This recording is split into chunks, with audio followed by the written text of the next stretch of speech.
All right, here's a follow-up to my post last week. I've got an SX-980 which came from a friend which I'm working on.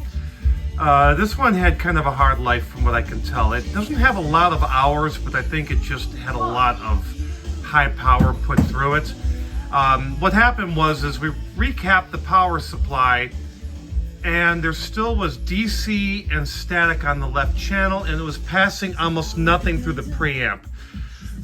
Bought a kit, redid the caps in the board, the tone board, as well as the preamp.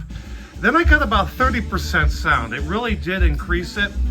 But then I did find out that I had a reverse transistor in the power supply at some point. So I reversed that, and we are golden. And now I rebiased it, and it is just working just beautifully.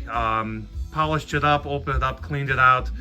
So my friend that wanted this fixed, I think he's going to be happy. This should last for quite a while. The core amp and some of the peripheral parts are still original, but the items that were bad have been addressed, and the sound quality is just amazing.